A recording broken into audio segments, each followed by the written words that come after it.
From this moment on, you will now be known as Sharkbait. Sharkbait! Ooh-ha-ha! Welcome, brother Sharkbait. Sharkbait! Ooh-ha-ha! Enough with the Sharkbait. Sharkbait! Ooh, but...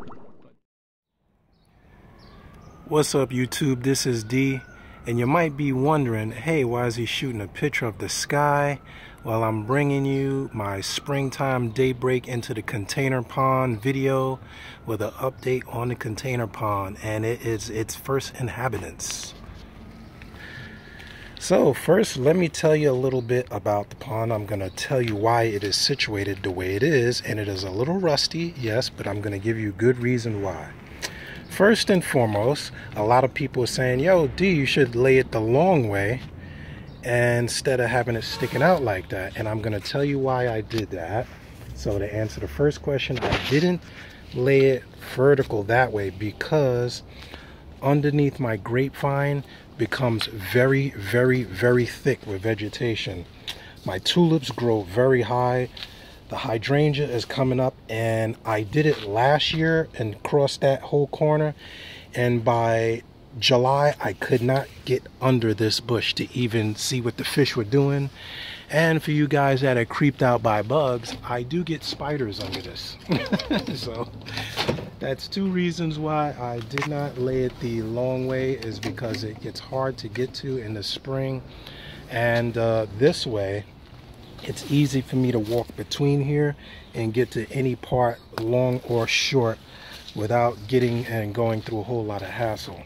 So that answers that question. And just to give you some background, it used to be two of those little purple tubs over there that held my fish, but thanks to a kind gentleman that had an aquaponics thing going on in his office, I acquired this 70-gallon tub, which is 6 feet long, and I don't even have to fill it up. Because it's so long, it gives me a lot of surface area for plants and vegetation, and I am really, really grooved out by how the fish swim. I moved a pair of my mollies out here, and they are just digging it, brother. Let me tell you, they have been swimming across this thing nonstop for about 30 minutes now.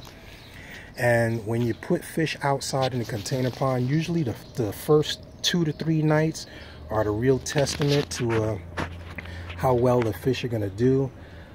This is all rainwater. I've just been filling it with rainwater. I haven't used too much tap water. I just topped off a little bit, like 5 gallons of water that I had dechlorinated and stuff, just to level it out and make sure that it was pretty much level, because it is in an awkward spot. It's on cinder block down there. If you look at the red, I have some bricks under it just to level it out, and I have this.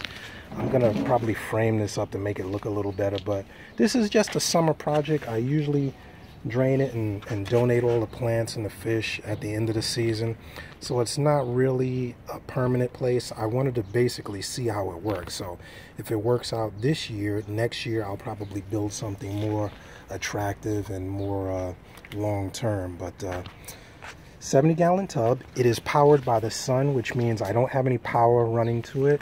I have 3 solar powered pumps, which are elevated high about 12 feet up above my grapevine, and the sun is going down now, but it constantly runs throughout the course of the day. The plants provide most of the oxygen and filtration of the water. I have leaf litter, which I keep in here, and once again, it's not any tap water in here, so I'm not really worried about dechlorinator. I have rain that ran through this in here, you know. Plants, I have some hyacinth here, I have some guppy grass, I have some pothos, which this may or may not take off. It's always a gamble with the pothos when you cut it. I have it in a styrofoam floated cup. I put some mint in here just because I didn't know how mint would do in a water, you know, environment like this. I had some oak leaf litter, which is pretty good for the water, which gives it that yellow tint, and actually ages the water nicely. In past years, the fish have really digged it. And one of the things about the container pond is this will be full of fish, which I don't worry about mosquitoes, because when they land in the water, I've never seen a batch of mosquitoes come out of this pond. The fish typically eat them, and there will be more mollies in here. But once again, the first two are really the testament to the setup in the water to make sure that it is worthy of adding any more. And in the nighttime, the temperature drops a little bit, so I wait till about June or so when the temperatures are in the 50s, which I've had these fish out all the way up until November.